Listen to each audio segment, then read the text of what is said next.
Welcome. I'm your host, Dustin. I'm also Dustin. There you go. Mighty Gems, baby. Hell yeah. And we have a special guest today. You would have seen him on one or two episodes beforehand.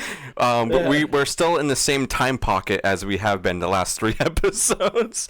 Yeah, and I haven't unasked this chair yet. I did once, I do admit. But we have Derek Eyeball Soup Griffin, and dude, you just did our shirt design, and the shirts are out, and they look fucking fantastic. And yeah, it's really awesome to have something that everybody who is listening can actually own, and we can show off your amazing work. Thank you. It was fun to do, and doing the homage with the Romero blue and the Onyx Fortuitous green. It was fun to bring the two of those together. Hell yeah, and man. to try to make sure the color fit right. Because Onyx almost has that Romero blue on some of those ghouls. Yeah. The Mac one and the what the fuck's his name? The teacher. Dude, names escape me so easily. We just talked about Onyx. We just talked about Onyx. But we're here to talk about our SCREAMBOX Essential Picks number. What is it? 42. Not Jackie Robinson. 42, baby. We're 8 away from covering 100 movies on SCREAMBOX. It's getting there, man. It's creeping. It It is creeping. It's insane. And Derek, you have been lucky to be on 2 of them. And I love this series so much. We get a lot of comments and a lot of people sharing about, hey, you guys helped me so much trying to find a movie to watch. We have a lot of fellow podcasters that are like, hey, when I don't know what to cover, I just go to your essential picks. And I just picked one from there and I go and cover it. I'm like, that's great. That's why we're doing these. And we have something pretty big cooking up for our number 50. Oh. And they're talking about this one. But the films the films we're covering today is Here for Blood and Ringu. And I think this is a pretty interesting pair. I'm excited to hear you both talk about these films because I love both of these films in obviously different ways. We're going to be starting off with Here for Blood, then we're going to go into Ringu. But I guess we can go right into Rotten Tomatoes. Sounds good to me. Hell yeah. All right, so starting with Here for Blood, this movie was released, was it this year or last year? I always fucking forget. I want to say... Was it this year? This year? Let me look at my letterbox. I think it was like this February. It was early, yeah. Let me look at this real quick. I have a...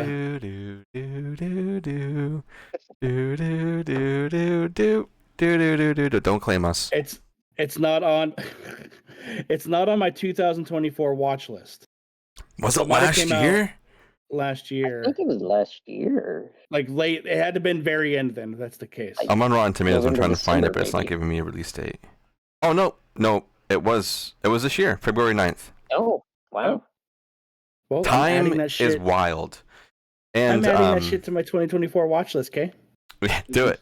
And I guess before we get into Rotten Tomatoes, earlier this year, you came on for an interview, I'm pretty sure. Was it you?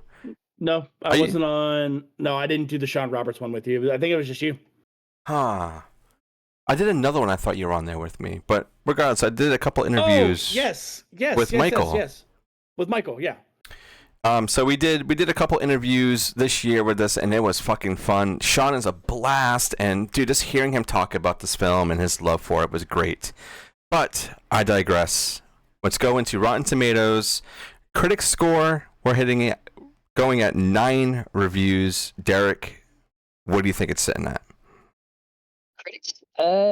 Knowing them, probably 15. Wow. Okay, you're going real low. What about you, man? 9 reviews? 9 reviews. I'm going to say 72%. I hate to disappoint both of you, but it's sitting at 89%. Wow. Oh, whoa. Perfect. Good. Hell yeah. And our audience score is less than 50 reviews. Keep in mind, this is still a new movie. It's only on streaming right now, unless you have a physical. But Derek, what do you think it's sitting at? 93. I was gonna say like 92. 97. Fuck yeah, dude. Good. This movie deserves that. And honestly, it really, really fucking does. Wait. I gotta go back to Rotten Tomatoes. Did I just see our friend Old Man Brad? Oh, please tell me Brad left a fucking review on this movie. No. If you did, you have to read it. No. Oh, It was somebody else that I follow on socials. It's young man Chad. Young man. Yeah, whatever. His man. alter ego, Young Man Chad. I don't know. But Derek, have you seen Here for Blood? I have not. I've heard a lot of good things about it. Oh, dude. Why? Pro wrestler turns babysitter, and then a home invasion happens. Oh shit. Yes. It's got Sean Roberts in it, which Sean Roberts is mostly known for playing Wesker in the Resident Evil movie franchise. Yeah, Dude, but he's built like a brick shit house, dude. He's shredded. Like this dude is a fucking meat mountain, and Dee Snider's in it. So this movie, like when SCREAMBOX, they sent us out the screeners for it, or it was right before the screeners. They kind of like started advertising it. They were like, "There's a movie coming out with a pro wrestler turned babysitter." I'm like, I'm already fucking sold. Yeah, I'm already sold. They put out a physical release of this movie earlier, like 2 months ago, September, I feel. And then I got a message from the Here for Blood Twitter account, or X, because when we put out our previews episode for it, Tom O'Bannon himself runs that website, or that Twitter account, which Tom O'Bannon is this guy, deemed Mikey and myself the horror tag team champions of the world. Greatest honor I've ever had. So much so that we got hooked up with this bad boy. Look at this fucking thing. Yeah, it's fucking huge. Oh my god, it's as big as fucking Sean Roberts, dude. It's sick. But Derek, you cannot go wrong with this movie, man. The practical effects in it are over the top. It's gory as fuck. Some dude gets his face pressed down on a stovetop burner. Oh, so good. And you watch him peel it off his face, dude. Ooh. So fucking good, man. And the comedy is there. There's a good twist in it. Yep. My only gripe is I just wish, because he fights people. He fucking fist fights people. I wish he power bombed people. But that's it, though. But there's a mask in this movie that is so effective either way you look at it. It's up there, man. It's up there in like a top 10 masks now, man, because it's fucking rad. Yeah, no, it really is. I feel like it's better than the Halloween H2O mask and the Halloween Resurrection mask. Yeah, there's actually quite a few really cool mask designs in here. And I remember think all of the masks are. I don't think any of them are lame. No, they're amazing. You know? And I forget who it was. One of the guys I was interviewing, and I was like, I need those masks. Like they need to be made. Like they have to be like Spirit Halloween or Trick or Treat Studios needs to go pick them up because they're fucking amazing looking. Or SCREAMBOX. Yeah, come on, SCREAMBOX. And also, I got hooked up with a really fucking awesome swag shirt from this. I have a little stress guide too, but I don't know where the hell I put him. Yeah, he chokes as Tom O'Bannon. Yes. You know what I mean? But Derek, man, you will have it's like an hour 40, I think. Yeah, but it flies by. But it flies by, dude. You have so much fucking fun with it. There's possession in it. There's demons. There's gore. There's wrestling. There's cursing. There's cheese pizza. Babysitting. It's a ton of fucking fun, man. And as soon as they announced this physical, man, I'm like, I have to have it. I've got to, man, because it's just so fucking good. It is so good. So I won't gush over this as much as I did Onyx. So yeah, it's a super fun film. But yeah, sounds amazing, dude. Check it out. Body slamming, meat slapping. Dude. A lot of meat slapping. Oh, there's meat slapping. Pretty All goddamn good. I guess we can, if you're good with that, then we can roll over to other Rotten Tomatoes. I'm good with that. Derek, what did you bring to the table today for your SCREAMBOX Essential Pick? My SCREAMBOX Essential Pick, I brought a J-horror classic known as RINGU Hell yeah. from 1998. Hell yeah. And it's so wild to think how, I don't say they're not old movies, right? They're not, they look like 70s and 80s horror films. They do. Yes, they have that aesthetic. But it's so good. It's got a really good feel, really good story. To me, you know, Japanese horror films, they always do really well about putting some kind of a lore behind everything. I agree. And, you know, this one is no exception, where they're, you know, trying to figure out what's going on with this videotape. Why is it doing this to people? What's going on? And I don't know, I really like it. It's when I saw it was on there, I was like, this is the one that I have to bring to the table. I've got such a love for that genre of horror, the J-horror. Me too. And yeah, you showed me that super rad Ju-on box set you have. that era release, yeah. The era release. God damn it, dude. It looks so good. Yeah, we're a video show too. You can show it. Oh yeah, man. God, that's so good. Ara's been putting out some pretty sick boxes lately, I do have to say. Yeah, man. I think it comes with a poster too. Oh, Fuck hell yeah, dude. But little thing, as of day of recording is the 22nd anniversary of the US remake of The Ring. Oh, really? Yeah. Yeah. Wow. So that one, it was my first dip into J-horror when I was a kid. I didn't know anything about it. You know, I just knew The Ring was scary as fuck. The Grudge was scary as fuck. But when I seen their predecessors, like the originals, I will never go back to those American remakes of these, because J-horror is so good. It's either really, really scary or really, really bloody.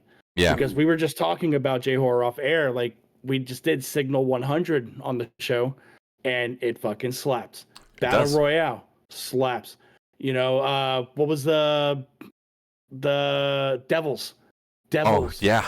That one was sick too. That was Korean, I think, right? Like, that was Korean. I think it was Korean horror. But regardless. Indian horror in general. Yeah. It has that feel. They know how to have fun. Yeah. They know how to scare you. If you've never seen Devils, dude, it's on SCREAMBOX. It's what did we compare it to? It's Face Off meets Freaky Friday. Yeah, I think that's what we said. Yeah, dude, that was a long time ago. But really long time ago was like 4 months ago. Yeah. Crazy. But Devils rules. It's on SCREAMBOX. But yeah, Asian horror in general is so good. And I want to piggyback off of what you were saying when you saw the remakes. The funny thing that a lot of people didn't realize, or still don't, is even the American remakes were still directed by the original directors. Yeah. No, but it has like the American feel to it. Like, yeah, they made it American. And the American in the American remake, you see Sadako way more than you see her in Ringu. Like, way more, dude. Like, it's almost like, okay, I get it. You know, that's what makes the J-horror one so effective, is you only see her like at the end of the movie. Mm-hmm. And, you know, we get the shadows, sure, but no, dude. In the American remake, man, the intro is really good. Yeah, the intro is really, really good, and it's over the top. It's dramatic. I like the natural look of the deaths in the J-horror one. Me too. But dude, you brought a good one to the table, Derek, because this movie rules. Hell yeah! And do we want to see what the critic and audience were thinking on this film? Sure. All right, so start with critics. It's in 44 reviews. Derek, what do you think they rated this as? 85. Okay. Yeah, it's got to be in high regards, dude. I'll say 73. 98% certified fresh, baby. Fuck yeah, dude. Hell yeah. It does that is deserved. Yeah. All right. Now, audience, we're sitting at 25,000 plus. Okay. Say about 95. I'll say 84. 81%. Fuck. You're always So like close. just a few off. So close. But it's definitely one that people really hold highly. Because obviously this got everybody else into like One Missed Call, which was also originally a J horror. You guys were just talking about Speak No Evil. Ju-on. Yes. What's the Shutter? Shutter. Yep. Yeah, That's really good. There's Pulse. so many good ones. Ju-on's one of those films I can only watch like once a year. It's scary as fuck, dude. Yeah. It's the only film that keeps me scared. And that's why I only watch it once a year, so I can keep that chills as like I got when I was a kid. But we can't forget about the classic Bloody Muscle Bodybuilder from Heck. Hell yeah. Hey, that ties into Here for Blood very nicely. But yeah, I just wanted to bring up real quick like the pop culture influence Sadako has. Because it's over in Japan, dude, like it's a big thing for them. Like I've watched videos of like Sadako throwing the first pitch at their baseball games. Dude, they had the crossover Sadako versus Kayako, you know, that as fucking silly. I actually watched that one. Have you seen it? I have. I reviewed it on this show like way back. We might need to revisit that one, man, because I've seen it too, and for as silly as it is, it's not awful. No, it's got its moments, but yeah. Yeah, and then I was telling Derek last night, man, like the show that came out for Ju-on Netflix, fucking ruled. Yeah. Really I forgot about that. Yeah, and then do you guys play Dead by Daylight? Yes. Or have you played Dead by Daylight? Yep.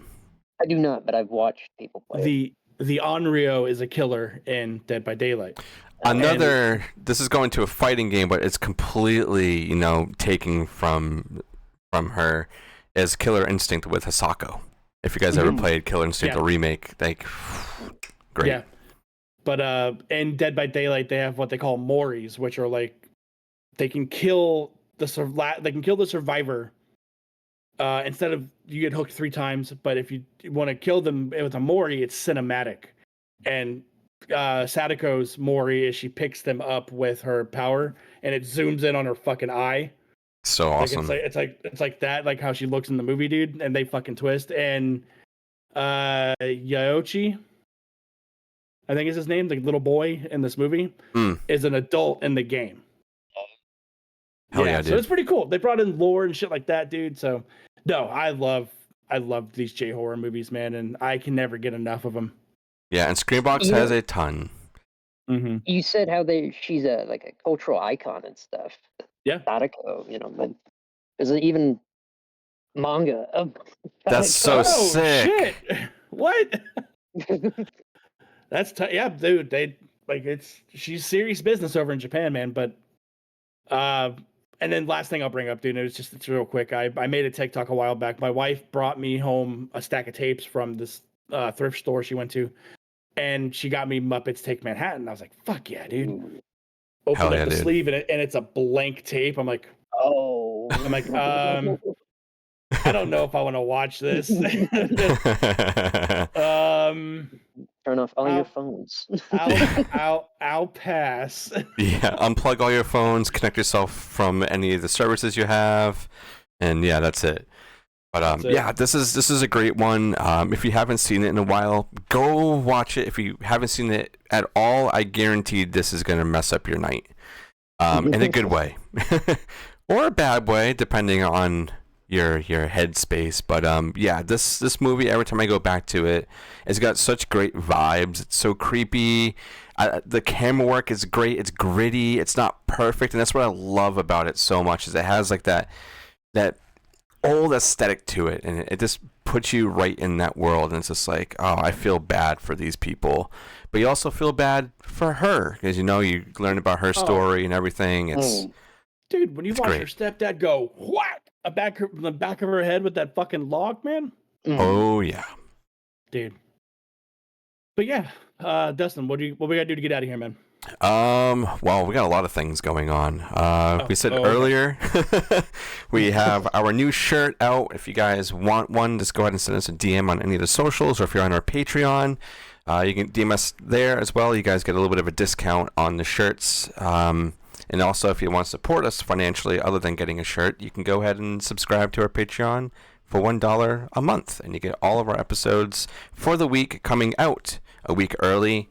And yeah, it's just been super duper cool doing all these episodes. Our Halloween season is fucking packed, and I think this might be coming out. God, I don't remember. It's coming out at some point because there's so many things happening this month that our essential picks are kind of like all over the place. But regardless, it's been super duper fun. Derek, it's been a blast having you on here these last couple episodes. You guys will be seeing him throughout the month of all the other things that we've been doing with him, and it's just been an overall blast. And you can go ahead and listen to us on Spotify, Apple Podcasts, or YouTube. All those things help us greatly. Our listenership and viewership has been up a lot lately, and even our engagement, which is amazing. So go ahead, keep sharing and liking on all the things that you are doing with us, whether it be on the socials, SCREAMBOX on Spotify. There you go. Yeah, SCREAMBOX social. Dude, if we were able to get like a little like on how to have like the live TV portion, if they put our episodes for all the essential picks on there, that'd be freaking awesome. So maybe one day, who knows? But yeah, go ahead and share us on Spotify, Apple Podcasts, YouTube. Let your friends know about us. But yeah, it's super fun. If you guys have anything you want to add, go right ahead. You said it all for me, man. Hell yeah. Been a blast being on here with y'all. Dude, you're always welcome back. A pleasure having you on. And like I said earlier, all of Derek's links will be down below where you can go support him and check out his art and see what he's doing with his tarot decks, because he streams pretty much all of these when he's doing his art, which is fucking awesome. But yeah, thank you guys so much for being here for SCREAMBOX Essential Picks number 42. We're 8 away from a 100 films covered. Absolutely insane. But this is us taking you out. Everybody have a great weekend, and we'll see you on the next one. Later.